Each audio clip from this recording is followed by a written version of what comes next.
โอ้วันแห่งความสุขหัวข้อในมื้อนี้แมนรับได้ทุกสถานการณ์รับได้ทุกสถานการณ์ในโยบบทที่1ข้อ21ถึง22ทรงกล่าวว่าเพิ่นว่าข้าน้อยได้ออกมาจากท้องแม่ด้วยตัวเปล่า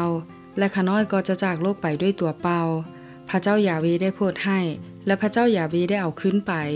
ขอให้พระนามของพระเจ้ายาเวเป็นที่ย่องย่อสรรเสริญเทินถึงแม้ว่าสิ่งทั้งหมดนั้นจะเกิดขึ้นก็ตาม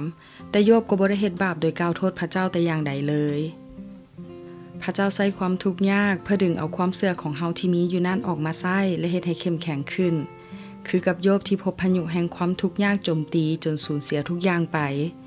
แต่สิ่งที่โยบยังเหลืออยู่ก็คือลิ้นที่เว้าได้และใจที่เชื่อในพระเจ้าแล้วทานเดเมื่อคิดถึงชีวิตโยบยามใดข้าน้อยก็อดคิดถึงตนเองบ่ได้เพราะครั้งหนึ่งเคยมีประสบการณ์คล้ายคือกันแต่ก็แตกต่างกันนำโยบเป็นฝีมดตัวส่วนข้าน้อยเป็นภูมิแพ้พื้นขึ้นเต็มโตโยบเป็นคนดีและมีความเชื่อดีจนพระเจ้าต้องสมเสยแต่มารซาตานอิสาในพระคำได้กล่าวว่าเจ้าได้สังเกตเบิ่งโยบผู้รับใช้ของเฮาบ่ในโลกนี้บ่มีผู้ใดที่สัตย์ซื่อและดีเท่าลาวแล้วเล่ายำเก่งพระเจ้าและระมัดระวังตัวบ่เฮ็ดชั่วเจ้าได้สักส่วนเฮาให้โจมตีลาวโดยบ่มีเหตุผลหยังแต่โยบก็ยังสัตย์ซื่อต่อเฮาข้าน้อยเองก็มีความเชื่อแต่พระเจ้าตีสอนผ่านการเป็นตุ่มพื้นมารทั่วทั้งโตเป็นพื้นคันคายหุนแฮงและคันอย่างทรมานหลายพอเฮ็ดตามใจตนเองและตัดสินใจเฮ็ดโดยบ่ขอการทรงนำให้ชัดเจนนับจากนั้นมาบ่ว่าจะเฮ็ดอันใดก็จะถามพระเจ้าก่อนตลอดเพราะมันเป็นตาย้านแท้ๆอย่าล้อลิ้นกับพระเจ้าโยบมีลิ้นที่สะอาดส่วนลิ้นของข้าน้อยต้องสารภาพบาปมี3สิ่งที่พระเจ้าบ่อนุญาตให้มารให้แต่ต้องโยบคือ 1. ชีวิตแต่ทรัพย์สินทุกอย่างหายหมดในมื้อเดียว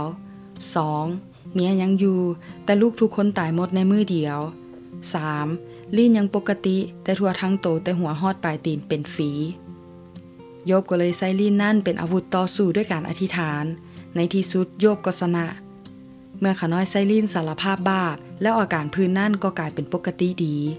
พลังอำนาจของลิ้นมีฤทธิ์ว่าจะให้ตายหรือเป็นได้จงระวังลิ้นที่ใช้ให้ดีเพราะชีวิตจะดีขึ้นได้หรือซัวห้ายลงมันขึ้นอยู่กับลิ้น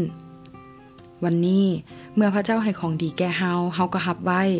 เมื่อพระองค์ให้ความลำบากแก่เฮาจะจมทุกข์ได้อย่างใดถึงแม้นว่าได้รับความทุกข์ทั้งหมดนี้ก็ตามแต่โยบก็บ่ได้เว้าหยังต่อสู้พระเจ้าเลย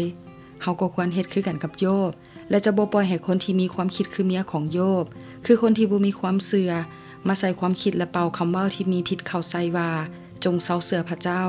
แต่เฮาจะใส่ลิ้นอธิษฐานในนามพระเยซูแล้วจะพ้นได้ขอพระเจ้าอวยพร